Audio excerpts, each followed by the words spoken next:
विषय है, ये बात है सूक्ष्म, ऐसा हमको लगता है।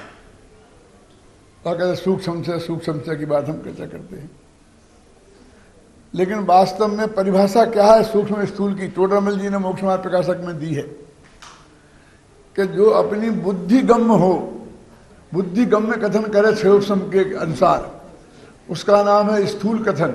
जो केवल ज्ञान गम्य कथन है उसका नाम है सूक्ष्म कथन। तो आत्मा में अनंत गुण है, ये सूक्ष्म है, क्योंकि तुम गिन नहीं सकते कभी। कोई सूक्ष्म ज्ञान वाला ये नहीं कह सकता है कि मैंने तुम्हें आत्मा में जो अनंत गुण बताए हैं वे गिन के बताए हैं। वे तो उसने पढ़ के ही बताए हैं और सुन के ही बताए हैं। ख्याल में है ना? अभी ये प्रकृतियां किस गुण स्थान में कौन सी प्रकृतियों का बंध होता है, कौन सा अबंध होता है, कौन सा सत्य होता है, कौन सा असत्य होता है, कौन सी बंध विच्युत्ति होती है, कौन सी सत्य विच्युत्ति होती है, किनकी उदय विच्युत्ति होती है, ये सारा वर्णन केवल ज्ञानगम्य है। अपने आंख से हम जान के नहीं कह सकते। है ना? अभी आपका शुद्धोपयोग की जब बात आती है तो कहते आत्मा सब पर पदार्थों से बिल्कुल हटकर और अपने आत्मा को ही जाने और उसमें ही जम जाए, बस कोई पर पदार्थ उसके ज्ञान का ये नहीं बने, तो हमको तो शुद्धोपयोग है या अध्यात्म का शुद्धोपयोग है, स्थूल शुद्धोपयोग है। और अब बोलिए सातवें गुणस्थान के ऊपर तो सब शुद्धोपयोग ही है ना। छठवें गुणस्थान के ऊपर जाते हैं, सातवें में शुद्धोपयोग है, आठवें में शुद्धोपयोग है। और लिखा है तत्वार सूत्र में कि श्रेणी में भी अर्थ संक्रांति, व्यंजन संक्रांति और योग संक्रांति होती है। ये संक्रांति क्या है जानते हैं आप? हम तो वो जानते 14 जनवरी को आती है वो संक्रांति। क्यों? 14 जनवरी को जो संक्रांत आती है उसको हम संक्रांति समझते हैं, लेकिन संक्रांति का मतलब होता है पलटना। तो 14 जनवरी को सूर्य मकर राशि में आता है, इसलिए उसको मकर संक्रांति बोलते हैं। फिर 14 फरवरी को कुंभ संक्रांति में आएगा, कुंभ में आएगा, तो 14 फरवरी को होती है कुंभ संक्रांति। फिर आगे ऐसे लगते जाना, फिर होगी 14 मार्च को मीन संक्रांति, फिर मेष संक्रांति, फिर वृष संक्रांति। आप समझ गए ना? 12 संक्रांति होती है साल भर में। और अंग्रेजी पंचांग वालों ने क्या किया कि फिक्स कर दी कि जिस तारीख को संक्रांति हो, सूर्य का मतलब एक राशि से दूसरी राशि में जाए, उस दिन की 14 तारीख नक्की कर दी और कोई सा महीना हो, बस खत्म। अब उसका हिसाब कैसे बैठाया कि कोई 31वां महीना कर दिया, कोई 30 कर दिया, कोई 28 कर दिया, कोई 29 कर दिया। ख्याल में है ना? लेकिन वो हिसाब उन्होंने वहीं का वहीं समाप्त कर दिया। और जो इंडियन पंचांग हैं, अब उनके 30 दिन का तो महीना और 12 महीना तो 360 दिन होते हैं। और एक बरस होता है 364 दिन, 64, 64.5 ऐसा कुछ होता है। 64 और 65 के बीच में होता है। ख्याल में है ना? तो उनके वो बीच में ये तिथि बढ़ गई, ये तिथि घट गई, ये तिथि ऐसी हो गई, इस तरह से वो पूरी करते हैं। और वो घटाने बढ़ाने का नियम क्या है कुछ मालूम? ये रहते हैं कि 60 घड़ी का 24 घंटे होते हैं। तो कौन सी राशि पे चंद्रमा, देखो महीना होता है चंद्रमा की तरफ से, दिन होता है सूरज की तरफ से, वर्ष होता है सूरज की तरफ से। उत्तरायण दक्षिणायन बताया था ना रात को आपको। आपने देखा होगा, अपने घर में देखना कि जब सर्दी के दिन होते हैं ना, दिसंबर वगैरह, तो सूरज दक्षिण की तरफ होता है, उसे बोलते दक्षिणायन। और जब भी गर्मी आएगी ना तो सूरज उत्तर की तरफ जाएगा, उसे बोलते हैं उत्तरायण। अयन माने होते हैं 6 महीना, जैसे अपने वर्ष माने 12 महीना होते हैं ना, समझे ना? उसका अयन माने होता है 6 महीना। तो उत्तर अयन और पूर्व अयन, समझे ना? दक्षिण अयन, ऐसा अर्थ है उसका। तो अब वो कैसे घटाते हैं? वो 60 घड़ी होती है ना एक दिन में, तो जिस दिन 31 घड़ी हुई उस दिन को वो अष्टमी मान लेंगे, जिसमें 29 हुई उसको नहीं मानेंगे। अब दोनों में 30-30 हो गई तो 2 तिथि एक साथ हो जाएंगी। अथवा ये कहेंगे एक तिथि का 6 हो गया, दूसरी तिथि आगे की, ख्याल में है ना। फिर भी इनका गणित बैठता नहीं है। वो 65 और 65 का चक्कर है ना जतीश भाई, 364 365, तो 4 साल में फिर मामला गड़बड़ा जाता है। तो 1 महीना लौंड का ठोक के 1 महीना बढ़ा देते हैं ना, और वो हिसाब किताब पूरा करते हैं। और बहुत काल बाद कभी कभी उल्टा हो जाता है, तो कभी 1 महीना गायब भी कर देते हैं। अब ये जो गुणस्थानों का है ना, तो उसमें लिखा कि 8वें गुणस्थान में अर्थ संक्रांति, व्यंजन संक्रांति और योग संक्रांति होती है। ये संक्रांति क्या है तो बता, पलटना, समझे ना। तो क्या पलटना, कि जब हमारे ज्ञान का गेय स्वद्रव्य पर है, ज्ञान का गेय स्वद्रव्य बन रहा है, तो वो ज्ञान का गेय स्वद्रव्य हटकर और परद्रव्य बनने लग जाए प्रकाश भाई, तो उसको बोलते हैं अर्थ संक्रांति। क्योंकि स्वद्रव्य तो एक ही है, और जब अर्थ संक्रांति होगी उसका मतलब एक द्रव्य से दूसरे द्रव्य पर उपयोग को जाना। तो स्व से पर पे जाएगा, पर से स्व पे आएगा, पर से भी पर पे जा सकता है, क्योंकि पर तो अनेक है। अर्थ संक्रांति, व्यंजन संक्रांति क्या है, व्यंजन माने पर्याय, तो एक पर्याय से उपयोग दूसरी पर्याय पे जाए तो वो व्यंजन संक्रांति है। और योग संक्रांति मन से वचन पे, वचन से काय पे, तो उसका नाम है योग संक्रांति। तो इस शुद्धोपयोग के काल में तीनों संक्रांतियां होती हैं, इसका मतलब उपयोग बदलता रहता है। और जब द्रव्य संक्रांति होती है तो दूसरे द्रव्य पे जाए बिना द्रव्य संक्रांति हो ही नहीं सकती, क्योंकि अपना आत्मा तो एक ही है।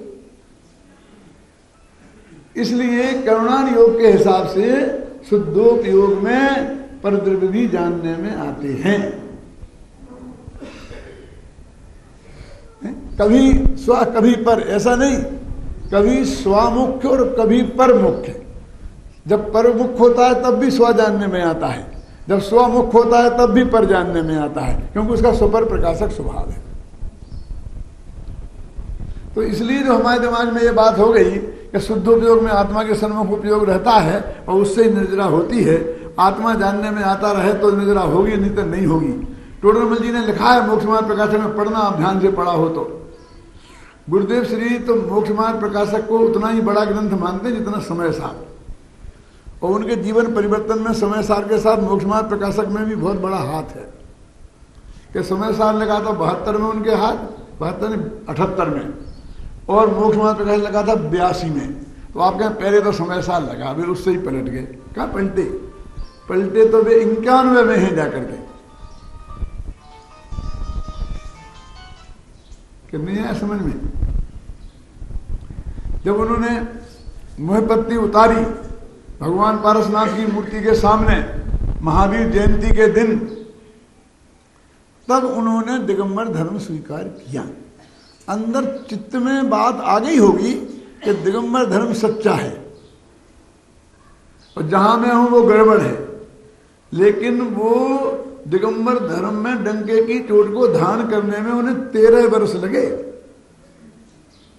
बहुत आसान काम नहीं है वो। आध्यात्मिक क्रांति, ये जीवन में संप्रदायों से हम इतनी बुरी तरह जकड़े हुए हैं कि हजारों लोग आज भी ऐसे मिलेंगे कि वो अंदर से पूछा तो कहते हैं भाई बात तो सच्ची दिगंबर ही है, आप ही लोग कहते हो वही है, लेकिन अब समाज का इसका उसका न कितने कितने चक्कर हैं। तो दोनों ही मिल गए ना, और दोनों को स्वाध्याय करते रहे, कराते रहे, तब जाकर फाइनल डिसीजन पड़ा कि अब जो कुछ हो सो हो, तब मेरे साथ कोई भी नहीं आए। 13 साल तक इसके लिए इंतजार किया कि कुछ लोग साथ में हो जाएंगे। जब कोई नहीं हुआ तो कहते सिंह तो अकेला ही जंगल में विचरण करता है, और छोड़ के अकेले हो गए। फिर भले ही भीड़ इकट्ठी हो गई। आपके बापूजी भी बाद में आए।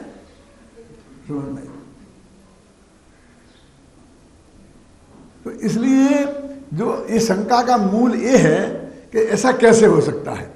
लेकिन वास्तव में जो निर्जरा का नियम है, कर्मों के झड़ने का, उदय का अभाव जिसे अपन बोलते हैं, अथवा जो वो तो परिणति के हिसाब से है।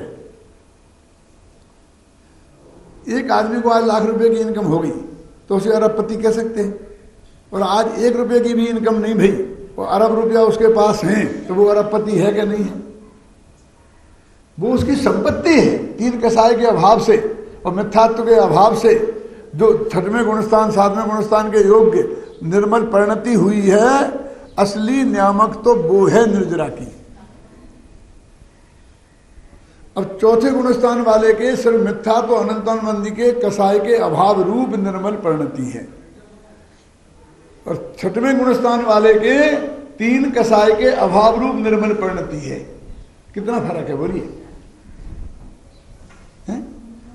इसलिए आहार करते हुए मुनिराज को ज्यादा निर्जरा है और आत्म ध्यान करते हुए सम्यक दृष्टि को कम निर्जरा है। और मिथ्या दृष्टि सामायिक में बैठ जाए और ध्यान का ढोंग करे तो उसे तो फिर होगी, उसे भी तो होगा थोड़ी बहुत कि उसे कहते बिल्कुल नहीं है, मिथ्या दृष्टि को बिल्कुल नहीं है। कल बताई थी, अब भूल जाते आप लोग तो क्या करें।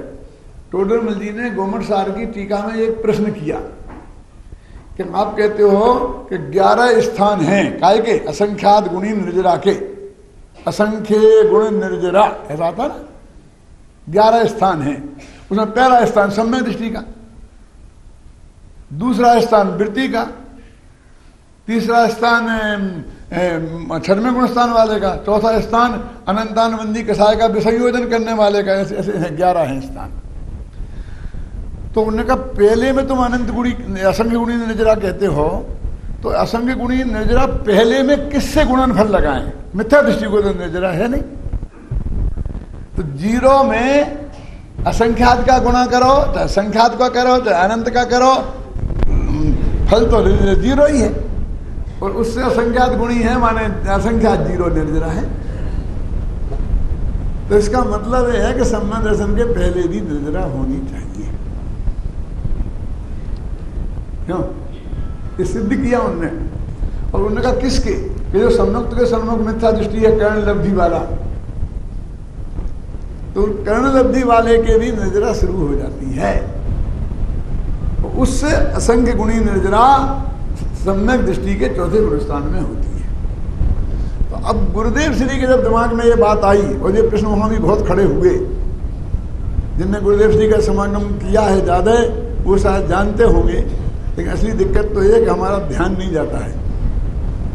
कि जैसे अभी ये पढ़ रहे थे आप 6 प्रकार का सम्यक दर्शन, वो नहीं आ रहा था ध्यान में। अब ध्यान में दिलाया है तो आ गया है, लेकिन उसमें से 1 आध 2 को याद रहेगा तो द्वारा विधान कराएंगे 3 लोग मंडल का, और संजीव द्वारा पूछेगा तो फिर भी सब लोग हाथ नहीं उठा पाएंगे। अरे आपकी तो क्या पंडितों को भी पता नहीं है कि साहब कौन 6 वेद कौन से सम्यक दर्शन के लिए, कि मिथ्यात्व, सासादन, मिश्र, अवृत सम्यक, अवृत सम्यक के 3 उपसम 6 उपसम 6, कि मिथ्यात्व सम्यक दर्शन का भेद वो सम्यक्त मार्गणा के भेद हैं। जब हमें सम्यक्त की दृष्टि से जीवों की खोज करनी है श्रद्धा गुण की अपेक्षा, तो वे जीव कहाँ मिलेंगे? कि कुछ मिथ्या दृष्टियों में मिलेंगे, कुछ सासादन में मिलेंगे, कुछ मिश्रों में मिलेंगे, कुछ उपसम सम्यक दृष्टि मिलेंगे, कुछ 6 उपसम मिलेंगे, कुछ 6 मिलेंगे। तो ये आई तो बात सब में है। तूने आपने जयमाली पढ़ ली तो 14 गुण स्थानों में कितनी प्रकृतियों का कहाँ बंद होता है, किसको याद है? क्यों पूजा में कुछ याद करने की चीज़ थोड़ी होती है, वो करनी हो तो रट लेते हैं और बोलते जाते हैं। वो समझने की चीज़ थोड़ी पूजन में कुछ होती है? तो अब वो अपनी बात चल रही है कैसे होती है वो निर्जरा। तो गुरुदेव के सामने ये प्रश्न आया, बहुत चर्चा हुई, हमें मालूम है, हमें सब ख्याल में है और उनके प्रवचनों में भी होगी। तो उन्होंने कहा कि उसके पहले तो शुद्धोपयोग है ही नहीं, है ना, तो फिर निर्जरा शुभ भाव से निर्जरा माननी पड़ेगी, फिर उन्हें शुभ भाव से निर्जरा होती है ऐसा मानना पड़ेगा। तो उन्होंने कहा कि नहीं, वहां जो शुभ भाव है उससे नहीं होती है, कि वहां जो उनकी दृष्टि का जोर त्रिकाली ध्रुव की तरफ है उसकी वजह से वो निर्जरा होती है। तो 2 बातें बिल्कुल अलग अलग हो गई, शुभ भाव से निर्जरा होना और शुभ भाव के काल में निर्जरा होना। कह रहे हैं कि शुभ भाव के काल में निर्जरा हो सकती है, शुभ भाव से निर्जरा नहीं होती। ये भेद विज्ञान हम नहीं कर पाते हैं। अब इसको हम एक उदाहरण से समझें तो अच्छी तरह समझ में आएगा। एक मैं प्रश्न पूछता हूं, जरा सोच के मन में ही जवाब देना। आपके चित्त में उत्सुकता जगाने के लिए ही पूछता हूं। ब्रह्मचारी के बाल बच्चे हो सकते हैं कि नहीं? बहुत कठिन प्रश्न नहीं है, पर उत्तर आप लोगों के दिमाग में आ भी गया होगा फटाफट, एक सेकंड में, सोचने की जरूरत नहीं है। पर वो होगा बाल ब्रह्मचारी के बाल बच्चे कैसे हो सकते हैं? ये असंभव बात है ना। लेकिन हमने तो ब्रह्मचारियों के बाल बच्चों को देखा है, थोड़ा ना नहीं। क्यों? जब ये बात मैंने सबसे पहले उज्जैन में कही तो प्रोफेसर हरिंद्र भूषण जी बैठे थे, जो विक्रम विश्वविद्यालय में प्रोफेसर थे, और वो ब्रह्मचारी छोटे लाल जी के लड़के थे। मैंने कहा बोलो ये प्रोफेसर साहब के पिताजी का नाम क्या है? तो कहा ब्रह्मचारी छोटे लाल जी। क्या आप लोग क्या कह रहे? जब ब्रह्मचारी लेने के बाद बच्चे नहीं हो सकते, लेकिन जब ब्रह्मचारी नहीं लिया था तब तो बच्चे हो सकते हैं ना। और बच्चा होने के बाद, गर्भ लेने के बाद वो ब्रह्मचारी ले सकता है कि नहीं? तो उसे ब्रह्मचारी कहेंगे कि नहीं कहेंगे? क्यों? तो बाप का नाम लिखाएगा तो वो क्या लिखाएगा? अब वही नाम लिखाएगा कि दूसरा नाम लिखाएगा? कोई बोलिए कि तुम क्या बात करते हो, ब्रह्मचारियों के बाल बच्चे नहीं होते। बाल बच्चे तो तीर्थंकरों के भी होते हैं, और मोक्ष में चले गए उनके भी होते हैं। आदिनाथ के थे ना तो भरत भरवाओ। मेरे कहने का मतलब है मोक्ष में भी चले जाए कौन? बेटे और बाप दोनों ही।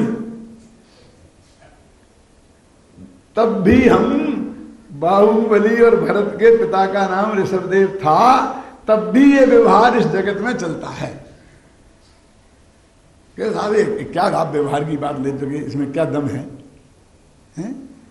एकदम सफेद झूठ। अरे भाई सारा प्रथमान योग इस पर ही खड़ा है। क्यों? उनको तो अरबों वर्ष मोक्ष गए हो गए, और आज भी जब हम आदि पुराण महापुराण पढ़ते हैं, क्यों, तब उसी भाषा का प्रयोग करते हैं कि नहीं करते हैं? और मैं तो कहता हूं कि हृदय के अंदर एक चोर और है। क्यों मालती जी साहब बता दूं? निश्चय की बात करते हैं तो लोग कहते हैं तो बहुत गहरी गहरी बात हो गई, निश्चय की हो गई। व्यवहार भी बताते हैं तो उससे ज्यादा घबराते हैं। क्यों? देवलाली में इस बात पे झगड़ा हो गया कि साहब मेरे को इनने 25,000 में शांतिनाथ भगवान दिए थे। जतीश भाई, मैं नाम बता सकता हूँ उस आदमी का जो मेरे पास आया था, और अब ये पलट गए। अब मेरे को मल्लीनाथ पकड़ा तुमने।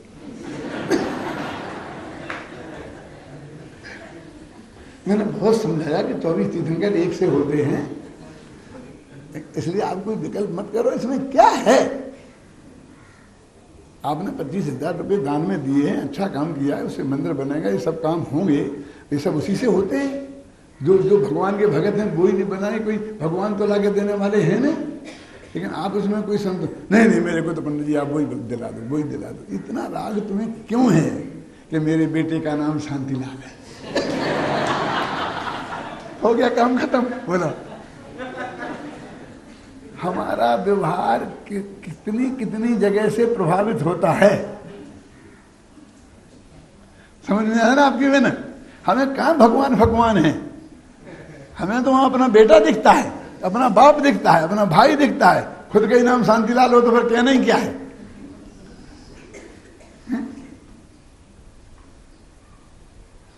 अब देखिए इस मंदिर में 3 मूर्तियां विराजमान करते हैं। क्यों की साहब 3 मूर्तियां? भगवान आदिनाथ एक तरफ, बाहुबली एक तरफ, भरत। कितना अच्छा लगता है, क्यों नहीं? एक तरफ आदिनाथ होते, फिर बीच में इधर कुंथनाथ होते, और उधर मल्लीनाथ होते तो बुरे लगते। मैं आपसे जानना चाहता हूं कि इसमें क्या बुरे थे और ये क्या अच्छे हैं?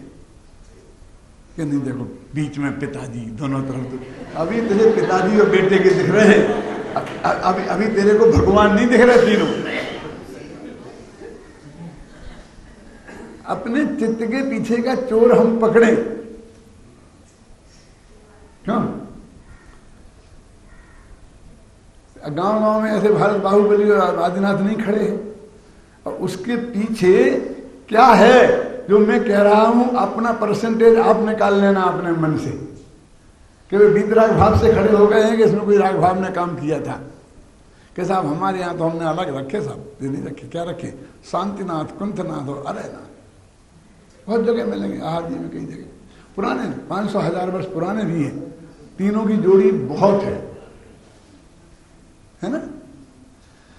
ये क्यों रखे तुमने? इनका चुनाव क्यों किया? कि तुमने जी साहब तीनों तीर्थंकर और तीनों चक्रवर्ती और तीनों मजा है, 3-3 पद के धारी अकेले तीर्थंकर के क्यों दें हम? बोलो सोचो आप क्या है। तो अभी देखो चक्रवर्तित्व की महिमा आ रही है, कामदेवत्व की महिमा आ रही है, तीर्थंकरत्व की महिमा आ रही है, जिनेंद्र भगवान जो वीतरागी सर्वज्ञत्व की महिमा कहाँ आ रही है? तुझे तो कहीं ना कहीं जोड़ी खोजना है, किसी ना किसी तरह से जोड़ी बनाना है। ये जोड़ी वाली प्रवृत्ति वाले लोग जो है ना, बिना जोड़ा के पूजा में भी बिना जोड़ा के खड़े नहीं हो सकते ना। क्यों? तो जिन्हें जोड़ी वाले प्रवृत्ति हैं वो कहीं ना कहीं से जाकर जोड़ी बनाए बिना रहेंगी नहीं। अब उसमें कोई लौकिक प्रयोजन, लौकिक राग ही काम करता है। तो व्यवहार तो यही ऐसा है, ये चलेगा। इसको हम कहाँ रोक सकते हैं, कैसे कर सकते हैं? तो हम तो यही कर सकते हैं कि भाई उन्होंने मान लो किसी कल्प से किया हो, और हमारे लिए तो शांतिनाथ, कुंतनाथ, अरयनाथ तीनों एक से हैं, और भरत और बाहुबली सब एक से हैं। क्यों? पहले मुझे बाहुबली मिल गए थे और फिर मेरे के बगल भरत पड़े। भरत ही बहुत अच्छे हैं। क्यों दीप्तन जी, भरत भगवान कौन से बुरे हैं? मेरे कहने का मतलब ये है कि देखो ये रागी जी कहां कहां अपना राग जोड़ता है। एक सच्ची घटना सुनाता हूं। हमारा अशोकनगर में मैं रहता था, तो एक वहां पर चौधरी मोतीलाल जी थे, तो उन्होंने भगवान आदिनाथ की मूर्ति वहाँ विराजमान की थी। रोजाना भगवान आदिनाथ की पूजन वो करते थे। तो एक सौगाणी जी थे, तो उन्होंने चंद्रप्रभु भगवान की मूर्ति विराजमान की थी। तो वो चंद्रप्रभु भगवान की हम रोजाना पूजन करते थे। अब भाग्य से तीनों हम बीमार पड़े, दोनों में सेठ और तीसरा में। तो वो सेठ गए, कोई बम्बई गया ऑपरेशन कराने, कोई इंदौर गया और मैं भोपाल गया। और तीनों का ऑपरेशन होके आया और हमें फिर महीना 2 महीना बाद तीनों एक साथ मंदिर में मिले। तो वो सौगानी जी बोले पंडित जी बस चंद्रप्रभु भगवान ने बचा लिया, नहीं तो बहुत हालत खराब थी, ये हो गया था, ये हो गया था, वो हो गया। चंद्रप्रभु भगवान ने बचा लिया था। उतना में वो बोले, हमने दाऊ दाऊ कहते थे। दाऊ बोले पंडित जी आदिनाथ की कृपा से सब ठीक हो गया। मैंने कहा मेरी समझ में नहीं आ रहा मैं कैसे बच गया।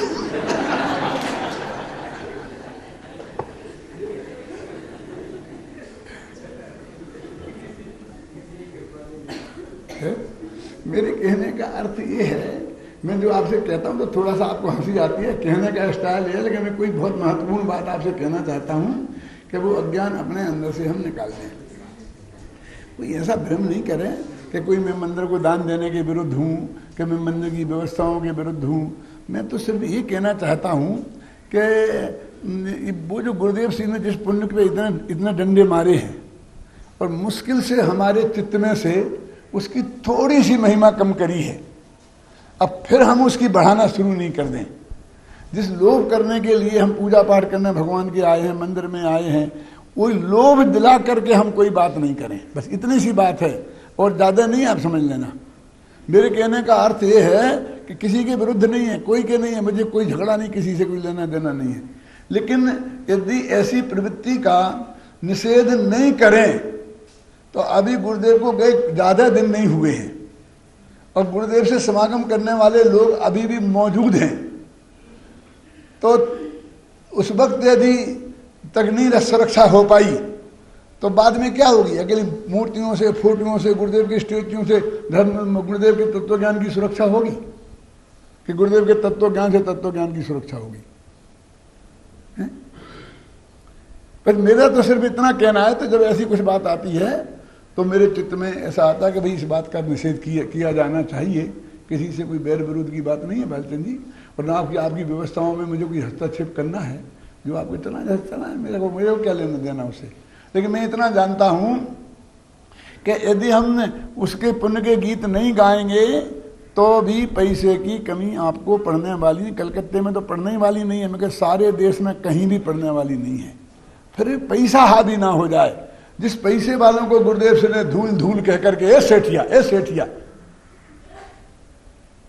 इतना उसकी महिमा घटाई और ज्ञान की इतनी महिमा बढ़ाई। ये जो थे ना गुरुदेव की सभा में बैठने वाले बीड़ी वाले सेठ सागर वाले है ना, भगवान दास जी, और ए सेठ, कभी सेठ जी मुंह से निकला हो तो बता देना। ए बीड़ी वाला सेठ, वो गोदिका अमेरिका में जाके वहां मरता है, गोदिका जी कभी कहा हो तो बता दो मुझे। और मेरे दादा की उम्र के थे गुरुदेव भी और वो भगवान दास सेठ भी। और मैं 20-22 वर्ष का वहां पहुंचा तो मुझे कभी पंडित जी के अलावा नहीं बोला। उन्होंने ज्ञान की महिमा कितनी बढ़ाई, ख्याल में है ना, और धन की महिमा कितनी कम करी, और हम फिर उस धन पे चढ़ जाएं। ज्ञान समान नान जगत में, सुख को कारण यही परमामृत, जन्म जरा मृत्यु, धन समाज गज राज बाज तो काज न आवे, ज्ञान आपको रूप भयो फिर अचल रहावे। सिर्फ इतनी सी बात है। ये पंडित हुकुमचंद के सम्मान करो ये बात नहीं है, और सेठियों का सम्मान नहीं करो ये बात नहीं है। ये तो गुरुदेव के प्रताप से हमको तो इतना सम्मान मिला है, इतना सम्मान मिला है कि अभी वो उसकी अभी ऐसा नहीं रहा। वो गुरुदेव ने जितना सम्मान दिया है उतना आप क्या दोगे, क्या है आपके पास जो आप दोगे। गुरुदेव खुद फरमाते थे, 1000 अज्ञानी हमें भगवान कहें उसकी कोई कीमत नहीं है, और एक भगवान के मुख से भव्य निकल जाए तो उसकी कीमत है। और मैंने धर्म के दर्शन में ये वाक्य लिखा है, किसने कहा इसकी, क्या कहा इसकी कोई कीमत नहीं है, किसने कहा इसकी कीमत है।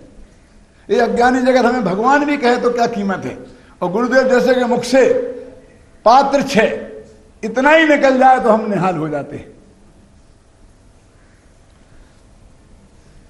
तो उस लड़की का प्रश्न है कि ये कैसे हो सकती है निर्जरा। तो मैंने कहा कि निर्जरा शुद्धि के हिसाब से होती है, जब उपयोग होता है तो थोड़ी बहुत वृद्धि उसमें होती है। जैसे मैंने बोला ना कि 1 अरब रुपया बैंक में जमा है, 1 करोड़ रुपये महीने का इनकम आपके यहाँ आ रही है, और फिर आप 10,000 की नौकरी कर लें, हैं ऐसे लोग जगत में, तब कितनी होगी इनकम? 1,10,00,000 की हो जाएगी। अब समझ लो क्या इनकम हुई। और नौकरी छोड़ देगा तो कितनी हो जाएगी? भूखों मर जाएगा। अरे जिसकी आजीविका उस नौकरी से ही चलती है उसकी बात जुदी है, लेकिन इतनी संपत्ति का मालिक हो गया, जो 3 कसाय के अभाव रूप शुद्धि का मालिक हो गया। तो ये जो लिखा है, जो अभी गुणस्थानों के हिसाब से बंद विच्छुत्ति, ये परिणति के हिसाब से है, ये गुणस्थान परिणति के हिसाब से है कि उपयोग के हिसाब से।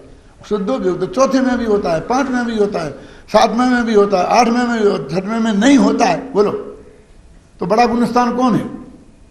4था कि 6वां? उसमें शुद्धोपयोग होता नहीं है, और 4थे में और 5वें में होता है, और उसमें निर्जरा उसके ज्यादा है। तो हम निर्जरा का हिसाब समझेंगे तो हमारी समझ में आ जाएगा अब इसकी कीमत ज्यादा क्यों है, फिर शुद्धोपयोग की महिमा ज्यादा क्यों है। तो महिमा ज्यादा इसलिए है कि इससे शुद्धि में वृद्धि होती है, परिणति की शुद्धि में वृद्धि होती है। इसको हम एक उदाहरण से समझें। लोग समझते भी बहुत कठिन हो, कठिन नहीं है बिल्कुल। अपने एक पानी की टंकी है, पानी भरते हैं जिसमें ऊपर, तो उसमें एक अपन ने नल लगाया है 5 इंची, मतलब जिसमें से इतना पानी गिरता है, 1 इंची का समझ लीजिए, 1 इंची मोटा नल लगाया है, इतना पानी उसमें से टंकी वो 1 घंटे में भर जाती है। वो उस नल को हम चालू कर दें और पानी आए तो 1 घंटे में टंकी भर जाएगी। अब नीचे हमने उसके 5 नल लगाए सप्लाई करने की, लेकिन वो इतने छोटे छोटे हैं कि वो 5 नल खोलें तो 1 घंटे में टंकी खाली होगी। अब हम 6 नल खोल दें तो क्या होगा? जितना पानी आएगा उतना निकलता जाएगा, भरने का कोई सवाल ही नहीं है। समझ रहे ना? तो अब वो हमने नीचे के नल बंद रखे और ऊपर का नल चालू रखा तो 1 घंटे में टंकी फुल हो गई। अब क्या टंकी आधी हो गई, पौन हो गई। तो पानी कितना है टंकी में ये उसके लेवल से माना जाएगा, वो ऊपर की धारा से नहीं माना जाएगा। लेकिन वो ऊपर का नल उसकी लेवल को बढ़ाने में निमित्त है और नीचे के नल उसको खोलने में निमित्त है। तो ये पर की तरफ उपयोग जाना, ये नीचे के नल खोलना है, और अपने आत्मा में उपयोग जाना है, ये ऊपर का नल सप्लायर वाला नल खोलना है। बस इतनी सी बात है। लेकिन निर्णय होगा पानी कितना है तो उसमें नीचे निशान लगा रहता है ना, इतना लीटर से मान लो 100 लीटर की पंक्ति है तो यहाँ तक लीटर से निशान बना रहता है ना। तो आप वो निशान को देखकर अंदर लेवल देखोगे कि ऊपर से पानी गिर रहा है, वो देखोगे। जब पानी ऊपर से आ रहा है तो फुल टंकी, क्यों? ऐसा चलेगा? नहीं चलेगा।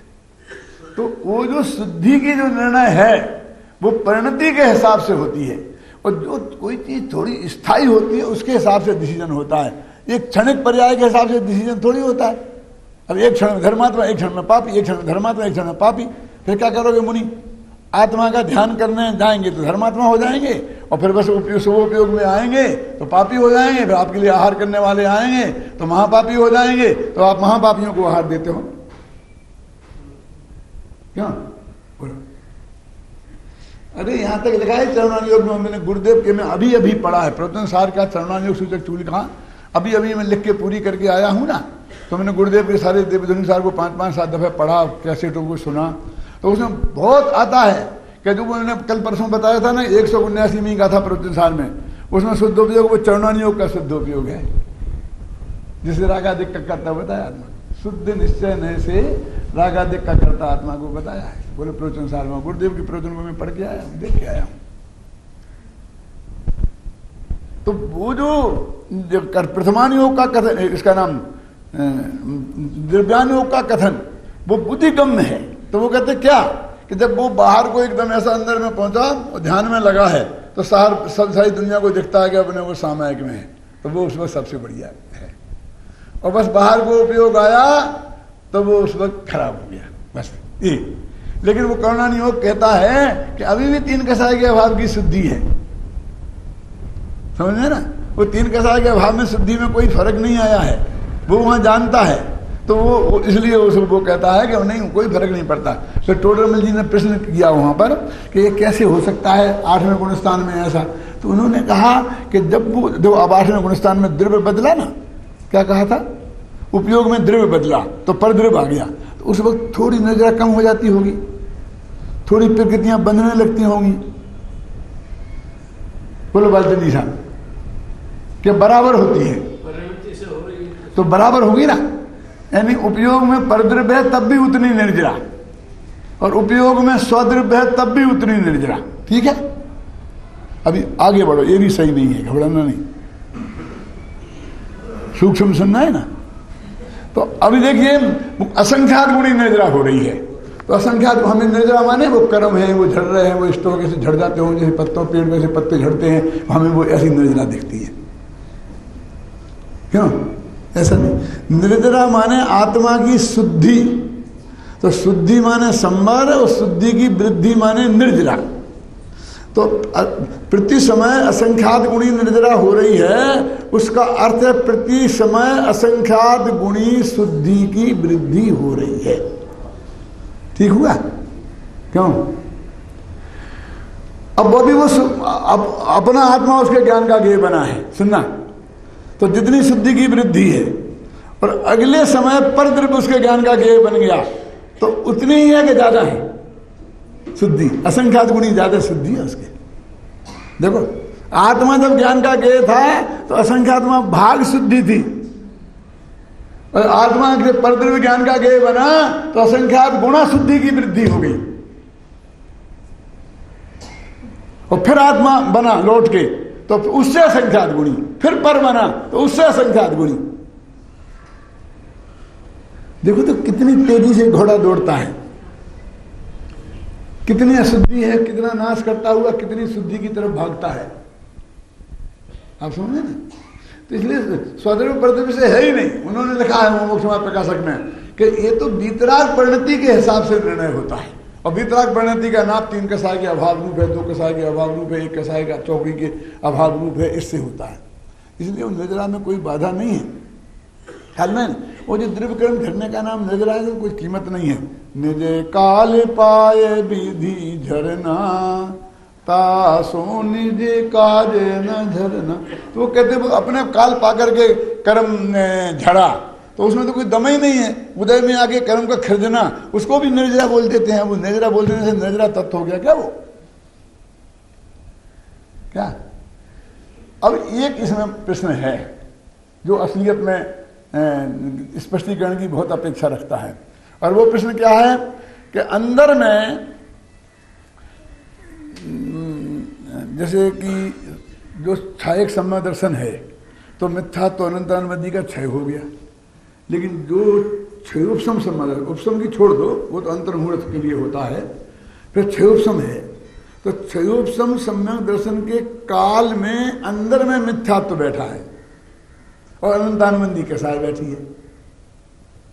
देखो सत्ता में मिथ्यात्व अनंतानुबंधी कसाय मौजूद है, तो फिर क्या हुआ कि उदय नहीं आ रही, बस खत्म।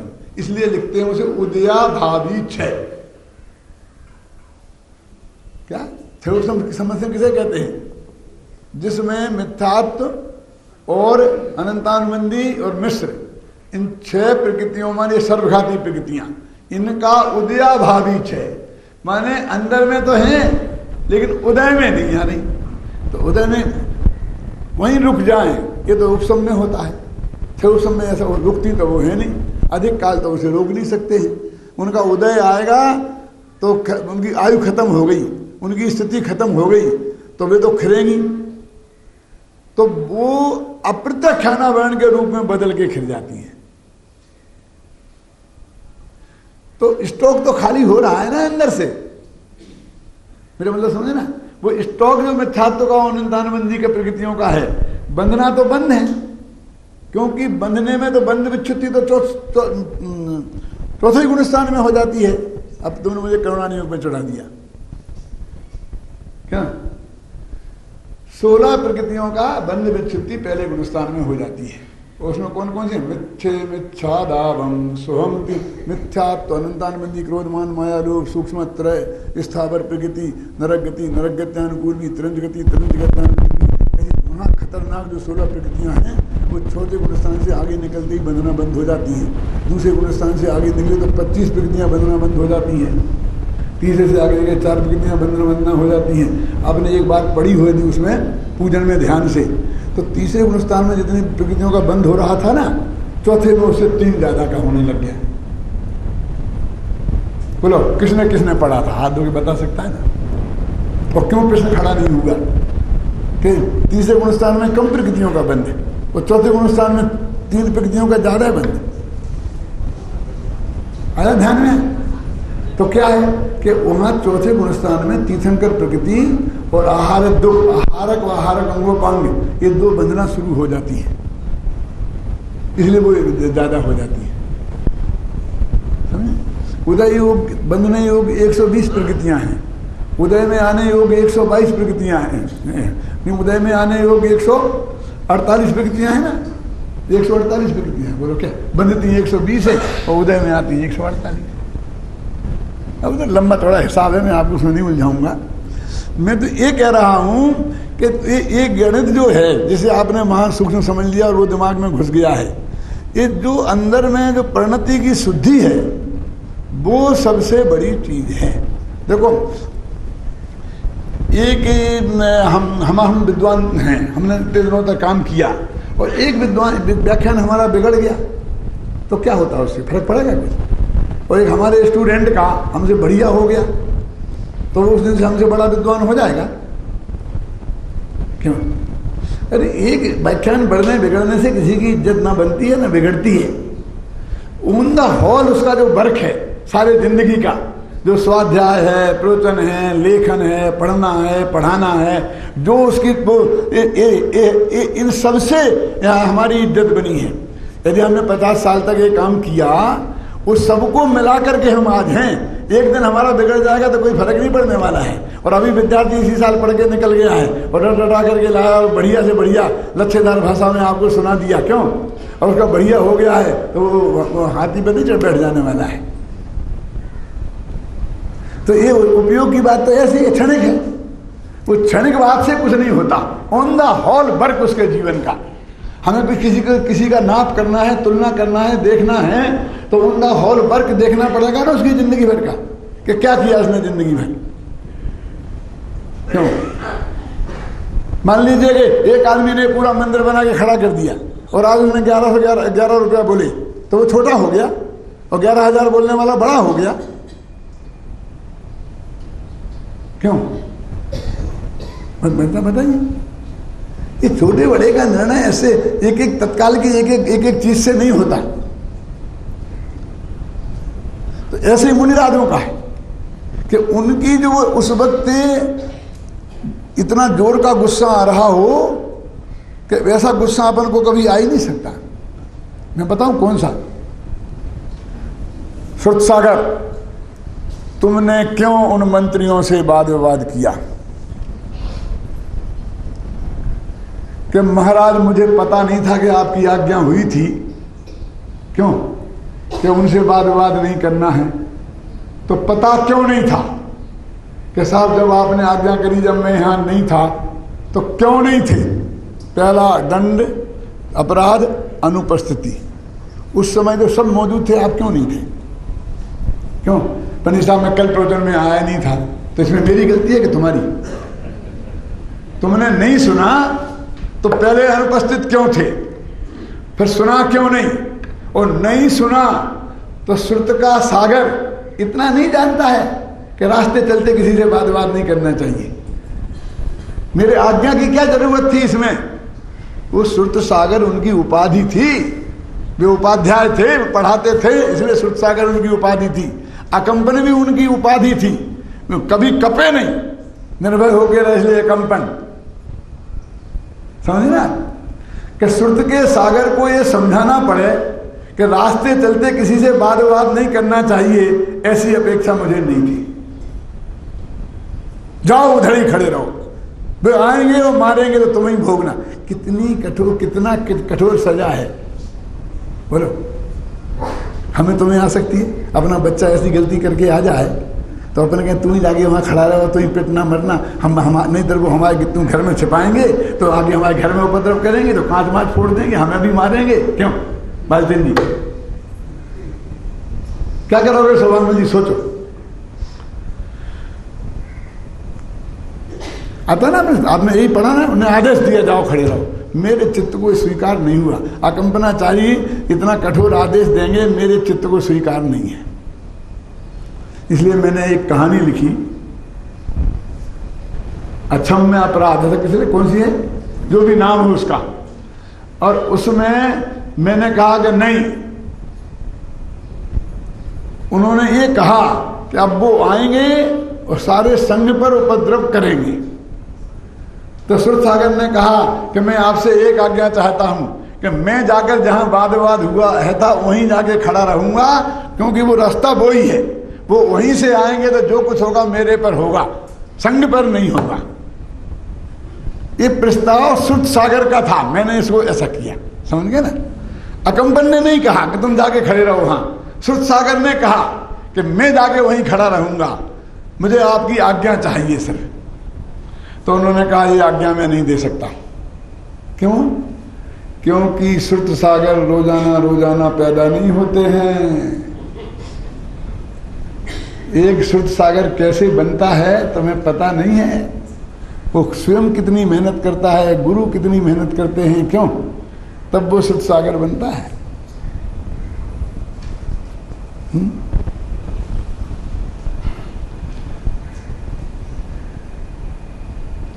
महमूद मल जी भंडारी मेरे पास आए, नाम लेके बोल रहा हूँ, घबराना नहीं, कि पंडित जी हमने यहाँ पर एक बहुत बड़ा शोरूम खोल रहे हैं विमल का, तो आपके जितने विद्वान निकले उन्हें काम नहीं, आपको 2-4 हमारे यहाँ लगा देना, हम लगा देंगे। मैंने क्या कहा सेठ जी, मैं आपके विमल के शोरूम के लिए कर्मचारी पैदा कर रहा हूँ, नहीं, फिर काम नहीं मिलता ना, बेचारे काम नहीं मिलता उन्हें। मैंने कहा तुमने ये काम किया तो मैं तुम्हें सबसे नंबर 1 शत्रु में रखूंगा, मित्र में नहीं रखूंगा। क्यों? मैं 5 साल मेहनत कर करके इनको विद्वान बना के तैयार करूं और तुम कपड़ा बिकवाने में लगा दो। अरे तुम इन्हें धर्म को पढ़ाने में लगाओ, मेरा मतलब समझे ना।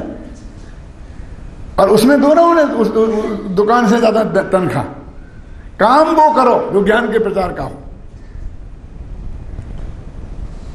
ये जो समझी गोदा बैठा है ना यहाँ पर, इसके मुंह पे कहता हूँ, इसकी जब शादीगाई होने लगी तो इसके सास ससुर मेरे पास आए, कैसा वो संजीव गोदा कैसा है? मैंने कहा बहुत ही बढ़िया, एवन लड़का है वो। तो हम ऐसा है, हम ऐसा सोचते हैं, हम ऐसा सोचते हैं, हमारे ऐसा सोचते हैं। मैंने कहा तुम बहुत बढ़िया सोचते हो, लेकिन आपकी तो स्वीकृति मेरी मंजूरी नहीं है। क्या कह रहे हैं आप? अच्छा भी कह रहे हो और मंजूरी नहीं कह रहे। मैंने कहा हम बना के विद्वान तैयार करें और तुम बस जमाई बना के ले जाओ और बड़े बड़े उद्योगों में बैठा दो। एक वो कानपुर वाला राजू ले गया, हमारा विद्यार्थी था, हमारा आत्म धर्म विद्या विज्ञान निकालता था, जनपद निकालता था, पूरा सहयोग था। उन्होंने जमाई बनाया और लेकर एक फैक्ट्री खोल दी वहाँ पर जाकर बनियाने बनाने की। और वो कोरी बना दिया उसे पंडित से। कोरी समझते? जुलाहा बनियाने बुन के बेचने लग गया। अब तुम ले जाओ। मैंने कहा दूसरा नहीं साहब, हमारी ये प्रतिज्ञा है और हमने दोनों ने आपस में बात करी है। हमने कहा कि देखो हम शादी करेंगे, सारी सुविधाएं तुम्हारी जुटाएंगे, लेकिन तुम काम नहीं छोड़ोगे, यही करोगे सारी जीवन में। जो घाटा पड़े वो मेरे से ले लेना। और हमने जब उनसे कहा तो उन्होंने कहा कि मैं तुम्हें मंजूरी तभी दूंगी कि जब मेरे से तुम ये काम नहीं छुड़ाओगे। मैं जिंदगी में काम यही करूंगा। ये कोई ऐसा साधारण आदमी आपके यहाँ नहीं आया है। ये कोई पैसे वाला पंडित ऐसा नहीं कि उसी नौकरी वाला पंडित है। ये 10 नौकर रखे, ऐसी इसकी पोजीशन है सब बात में, ख्याल में आई ना। लेकिन ये तत्व ज्ञान हमने सीखा है तो हमें जगत के सामने इस तत्व ज्ञान को परोसना, हमें इस काम में लगाना है। मेरे कहने का मतलब है तो श्रुत सागर रोजाना पैदा नहीं होते, अकंपनाचारी कहते हैं। इसलिए मैं तुम्हें ये आज्ञा नहीं दे सकता हूं।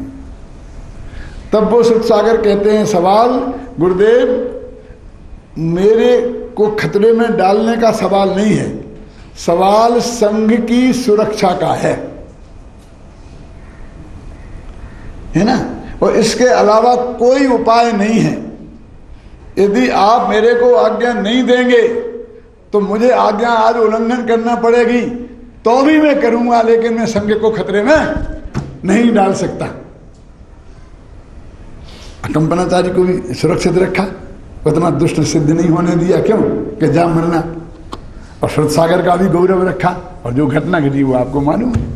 तो मेरे कहने का अर्थ ये है कि ये तो इतना गुस्सा मुनिराज को आ गया, तो भी वो 6वें गुणस्थान में थे ना उस वक्त। और हमारे सामायिक करने के काल से असंख्य गुणी नहीं, प्रति समय असंख्य गुणी, असंख्य गुणी, असंख्य गुणी, असंख्य गुणी, असंख्य में असंख्य बार असंख्य का गुणा करो उतनी। समझ में आया कि नहीं? असंख्य गुणी का मतलब समझते? प्रति समय का 2 में 2 का गुणा करो, फिर 2 उसका उतना 2 गुणा करो, कितना आएगा? है 4, फिर 4 का 4 में कर दो 16, फिर 16 का 16 में करो। ये समझ गए ना? और एक समय आगे। अब वो जो 4थे गुणस्थान से 6वें गुणस्थान तक कैसे पहुंचा है, और प्रति समय असंख्य गुणी निद्रा हो रही है। कितनी कल्पना तो करो तुम उन गुणी राज के। और तुम्हारी कितनी होगी, चाहे तुम कितना ही आत्मा की तरफ उपयोग लगा के बैठो। इसलिए नहीं बैठना इस अर्थ में नहीं कह रहा हूं, आरंभ तो उसी से होगी ना, बीज तो उसी से पड़ेगा ना। इसलिए भाई ये कोई ऐसी बात नहीं है, बिल्कुल शास्त्र के अनुसार बात है। हमारी यदि समझ में नहीं आई है तो हमने उस गहराई से अध्ययन नहीं किया है, उस गहराई से नहीं समझा है, इसलिए हमारी समझ में नहीं आई है। समय सार की गाथाएं ऐसी नहीं है कि आपने एक दफे पढ़ लिया और समझ में आ गई। गुरुदेव श्री ने 19 बार तो सभा में प्रवचन में पढ़ा, और खुद ही बोलते थे कि अपने अंदर में तो कितनी बार पढ़ा, और उपयोग में तो अगणित बार पढ़ा। ये उपयोग में पढ़ना कैसे होता है? ये भी अभी आपका आएगा 3 लोक मंडल विधान में।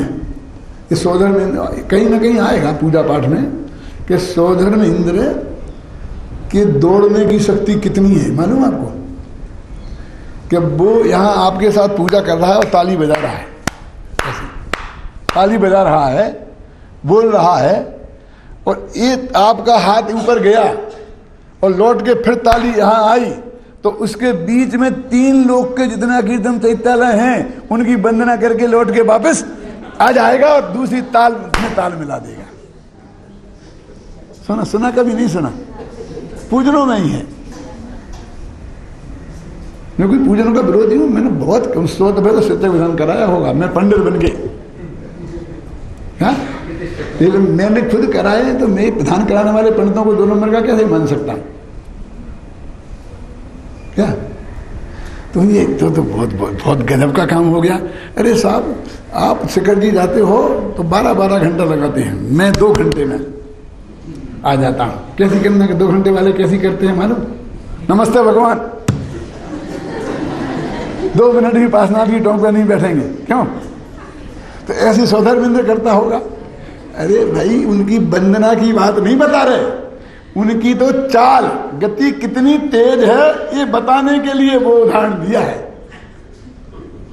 वो वंदना का स्वरूप का उदाहरण नहीं है, उसे वंदना का स्वरूप नहीं निकालना। क्या निकालना सुशील जी?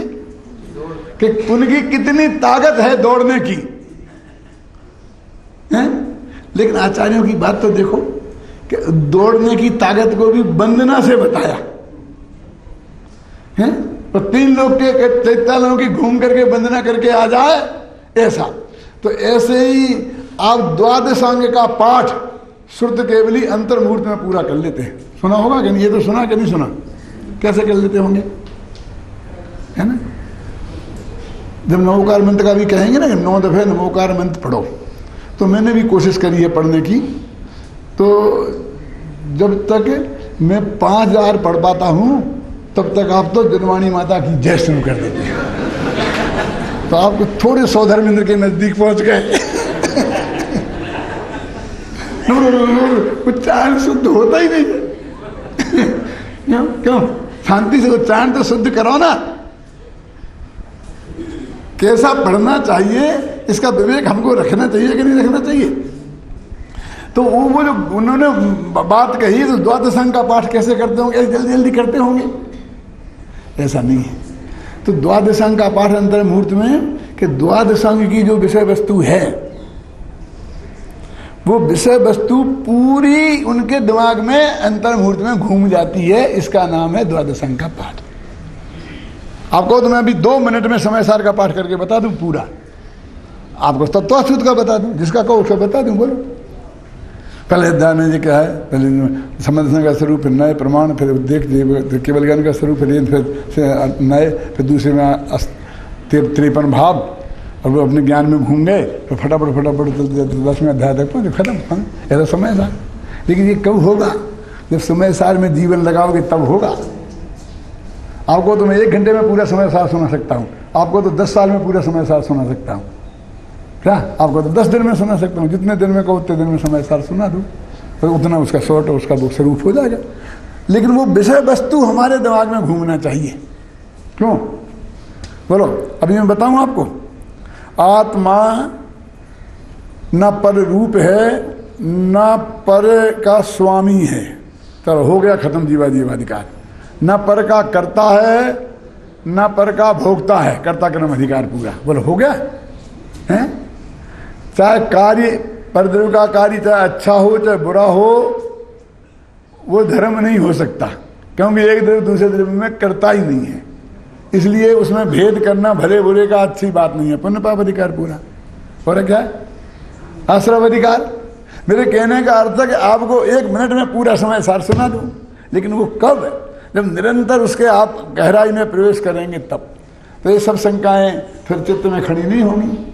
और चित्त में शंकाएं खड़ी नहीं होंगी, समाधान फिर आप दूसरों को समझाने लगेंगे। तो ऐसा तत्व ज्ञान है।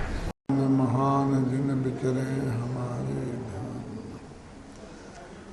समय सार परमागम में 14वीं गाथा की चर्चा चल रही है, जिसमें उस भगवान आत्मा का वर्णन है जिसके दर्शन का नाम सम्यक दर्शन है। जिसमें अपनापन स्थापित करने का नाम सम्यक दर्शन है, जिसमें ये जानने का नाम कि यही मैं हूँ नाम सम्यक ज्ञान है, और जिसके ध्यान करने का नाम सम्यक चारित्र है। आत्मा की बात तो सब जगह होती है, लेकिन ये कौन सा आत्मा है, इस समय साल में किस आत्मा की चर्चा की गई है? कि जो ध्यान का ध्येय है। चरणानी योग में भी आत्मा की चर्चा होती है, लेकिन वो कौन सा आत्मा है चरणानी योग वाला? कि जिनकी साथ हमें दुर्व्यवहार नहीं करना है। चींटी भी जीव है, मक्खी भी जीव है, मच्छर भी जीव है ना? आलू जमी करने में जीव हैं। ये इनके साथ हमारा व्यवहार वैसा ही हो जैसे एक परमात्मा के साथ होता है, क्योंकि कुछ आज के परमात्मा हैं और कुछ कल के परमात्मा हैं। चरणानी योग की दृष्टि का जो आत्मा है वो ऐसा होता है, ख्याल में है ना? करुणानी योग का आत्मा जो संसार में भटक रहा है और भटकने के कारण क्या हैं, वो निमित्त नैमित्तिक संबंध की अपेक्षा ज्ञान कराने वाला आत्मा है। और द्रव्यान योग माने खासकर अध्यात्म। द्रव्यान योग के दो हिस्से हैं, आप जानते हैं। एक में न्याय शास्त्र आता है और दूसरे में आता है सिद्धांत। फिर सिद्धांत के फिर दो टुकड़े हैं, एक में आता है अध्यात्म, एक में आता है सिद्धांत। इसलिए अध्यात्म द्रव्यान योग का हिस्सा है, समझना ना? तो ये जो अध्यात्म शास्त्र का आत्मा है, ये ध्येय का ध्येय आत्मा है। ये ज्ञान का ज्ञेय माने परम शुद्ध निश्चय का विषयभूत आत्मा है, और सिद्धांत का श्रद्धेय माने जिसमें अपनापन स्थापित करना है वो आत्मा है। तो वो आत्मा कैसा होना चाहिए जिसमें हमें उसकी निर्विकल्प अनुभूति हो सके, इस दृष्टि से इसका कथन होता है।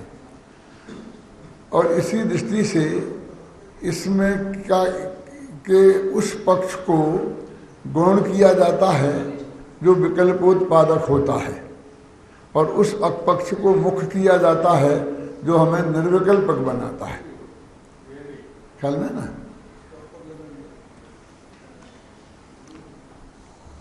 तो भगवान कैसा है? अवध, स्पष्ट, अनन्य, नियत, अवशेष और असंयुक्त। इसमें अपन अवध, स्पष्ट और अनन्य और नियत, इन तीन विशेषणों की चर्चा कर चुके है ना? अब हमें अवशेष और असंयुक्त इन दो विशेषणों की चर्चा करनी है। अवशेष में आपको कहा था कि जो गुण भेद से भिन्न है, पर्याय भेद से भिन्न है। तो इसमें जो उदाहरण जो दिया है वो गुण भेद का ही दिया है। पढ़ता हूँ थोड़ा मैं। जिस प्रकार सोने का चिकनापन, पीलापन, भारीपन इत्यादि गुण रूप से भेदों का अनुभव करने पर विशेषता भूतार्थ है, सत्यार्थ है, तथापि जिसमें सर्व विशेष विलय हो गए हैं, ऐसे सुवर्ण स्वभाव के समीप जाकर अनुभव करने पर विशेषता अभूतार्थ है, सत्यार्थ है। कि सोना पीला नहीं है क्या? हम कोई सोने को पीला कहते हैं तो क्या गलती करते हैं? सोना चिकना नहीं है क्या? सोने में कोई वजन नहीं है क्या? सब है, लेकिन कहते हैं इससे क्या है? ये है, फिर भी इनका विकल्प करते हैं तो विकल्प खड़े होते हैं। इसलिए इन सारे विकल्प जिसमें समा गए हैं, ऐसा अंदर में एक भगवान आत्मा है, उस भगवान आत्मा को अविशेष बोलते हैं। अब प्रदेशों की चर्चा नहीं है, तो प्रदेश भेद का क्या करें?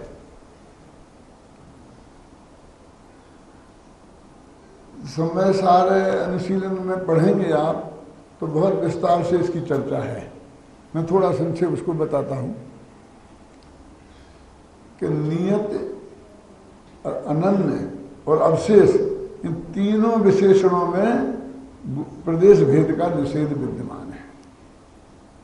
अब कैसे? थोड़ा कठिन है, 5 मिनट जरा धैर्य से सुनना। कि अनन्य विशेषण अपन ने बात कही थी कि मनुष्य आदि गतियों में मनुष्य रूप नहीं हूँ, मैं देव रूप नहीं हूँ, मैं नारकी रूप नहीं हूँ, मैं तो आत्मा हूँ। इसको पता है ना कि अनन्य विशेषण में। अब ये इसमें व्यंजन पर्यायों का निषेध है। अपन ने कहा था मनुष्य पर्याय, देव पर्याय, इन्हें शास्त्र की भाषा में व्यंजन पर्याय कहते हैं। और वैसे तो ये द्रव्य पर्याय हैं, और ये मनुष्य असमान जाति द्रव्य पर्याय है, ख्याल में है ना। लेकिन जब परिभाषा दी है जैन सिद्धांत प्रवेश का में, और सोनगढ़ में आपने पढ़ी होगी जो लोग वहाँ गए हैं, कि प्रदेशत्व गुण के विकार को व्यंजन पर्याय कहते हैं। संदीप, ये पढ़ा हुआ ना। अब ये क्या चक्का है कि ये प्रदेशत्व गुण के विकार को व्यंजन पर्याय कहते हैं, तो व्यंजन पर्याय गुण पर्याय है कि द्रव्य पर्याय? अचल जी सोचा कभी? वो भी पढ़ा है आपने, और ये भी पढ़ा है कि ये आसमान जाति द्रव्य पर्याय है। तो क्या है इन दोनों में समानता? क्या है समानता? ये है कि प्रदेशत्व गुण का विकार माने क्या? आत्मा में एक प्रदेशत्व नाम की शक्ति है, और उसका काम क्या है कि आत्मा किसी ना किसी आकार में अवश्य रहता है। क्या? और वो व्यंजन पर्याय है, वो भी आकार है, मनुष्याकार, देवाकार। जब हम मनुष्य कहते हैं तो एक आकार हमारे दिमाग में आता है ना। जब हम त्रिंच कहते हैं, गाय भैंस कहते हैं, तो दूसरा आकार हमारे ध्यान में आता है ना। इसलिए इसे प्रदेशत्व गुण के विकार बोलते हैं। प्रदेशत्व गुण के विकार माने विशेष परिणाम को व्यंजन पर्याय कहते हैं। तो प्रदेश भेद की बात इसमें भी आ जाती है। अब देखो, अब हमें आत्मा का ध्यान करना है। सब लोग कहते हैं हमें आत्मा का ध्यान करना है। हम ध्यान के शिविर में गए थे, आप जाते हो कि नहीं, आप योगा में जाते हो कि नहीं। फिर योगा और ध्यान में किसी के बारे में ज़्यादा चर्चा नहीं करना चाहता, क्योंकि उसी चर्चा करके मैं अपना समय खराब नहीं करना चाहता। मैं सिर्फ ये कहना चाहता हूँ कि जब भी आप अपने आत्मा का ध्यान करने बैठते हैं तो क्या देखते हैं? बोलिए, कैसा दिखता है वो भगवान आत्मा? कि जैसे ऊपर मूर्तियाँ विराजमान है ना, तो ऐसे भगवान आत्मा को बिल्कुल ऐसा देखते हैं ना।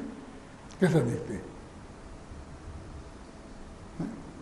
जब हमारी पुरानी आदत है कि हमने हर वस्तु को किसी ना किसी आकार में देखा है। ये समय सार है ना, तो आप उसको, इसका आकार दिख रहा है कि नहीं दिख रहा है आपको? अब इसको आकार के बिना देखो समय सार को, क्यों देख सकते क्या? नहीं देख सकते। तो आप आत्मा का ध्यान करेंगे तो किस आकार का ध्यान करेंगे? मनुष्य आकार का, कि पशु के आकार का, कि देव के आकार का, किस आकार का है? अपने यहाँ तो आत्मा स्वयं भगवान है, और वो चार गतियों में घूमता है, तो कई आकारों में रहता है। और वैष्णव धर्म में तो भगवान के जो 24 अवतार है ना, तो कभी वे कछुआ बन के आ जाते हैं, कभी सुअर बन के आ जाते हैं, कभी आधा शेर और आधा मनुष्य बन के आ जाते हैं नरसिंह अवतार में। माने इसका मतलब भगवान भी, त्रिलिंग और मनुष्य, इन दोनों जो हमारे आकार हमें देखने में आते हैं जीवों की, वो उनमें उनके भगवान अवतार ले लेते हैं। और अपने यहाँ भी ले लेते हैं। क्यों? अपने यहाँ ये आत्मा घोड़ा बन जाता है, गाय बन जाता है, हाथी बन जाता है। क्यों? अपना भगवान आत्मा बन जाता है किसी भी पर्याय में जाकर के, शेर बन जाता है। तो इससे भगवान आत्मा ने अनादिकाल से कितने अवतार किए, संसार में घूमा ना। तो अब आप आत्मा के कौन से आकार का ध्यान करेंगे? और नहीं करेंगे तो आकार के बिना कैसे ध्यान करेंगे? हाँ, कभी सोचा? ध्यान करने बैठे तो कभी देखा? क्यों कमल जी, कि साहब वो ध्यान कराते हैं फला साहब, तो शांति तो मिलती है।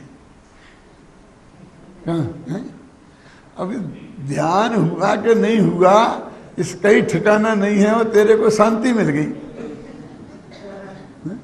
तू जानता है शांति किसे कहते हैं?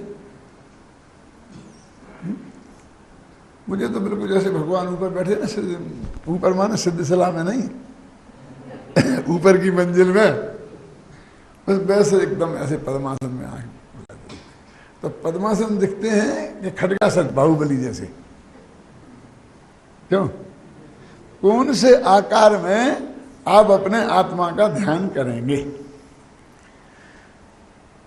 तो वो कहते हैं कि ये तो अपने हाथ में कहा है कि निश्चय से असंख्यात प्रदेशी है आत्मा और व्यवहार से अणुगुण देह पमाणु।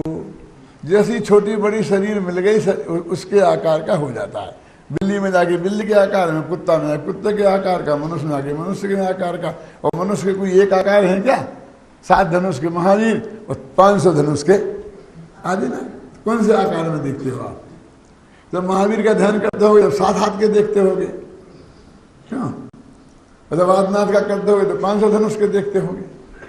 और दोनों ही अगल बगल में खड़ा कर दो तो कैसे दिखेंगे? मेरे कहने का अर्थ है कि ये समस्या है कि आकार के बिना हमें किसी चीज को देखने की, जानने की और ध्यान करने की आदत नहीं है। और आत्मा में भी आकार तो होता है, हृदय सत्य गुण के विकार को आकार कहते हैं, लेकिन वो आकार बदलता रहता है। अब एक शर्त ये है सुशील जी कि वो अपने आत्मा का ध्यान करने से कल्याण होता है, कल्याण होता है। ज्ञान तो पर का भी करे, जैसे कल मैंने विस्तार से बताया था ना, श्रेणी में भी ज्ञान पर का हो जाता है, लेकिन श्रद्धा और ध्यान माने श्रद्धा गुण और चारित्र गुण अपने में ही स्थित रहता है, ध्यान पर का नहीं होता। इसलिए ध्यान का पूरा नाम है आत्म ध्यान। वो धर्म वाला ध्यान की बात है जिससे मोक्ष होता है। वैसे तो हर एक का ध्यान करते हैं, पति पत्नी का ध्यान रखता है कि नहीं रखता है, और ड्राइवर अपनी गाड़ी का ध्यान रखता है।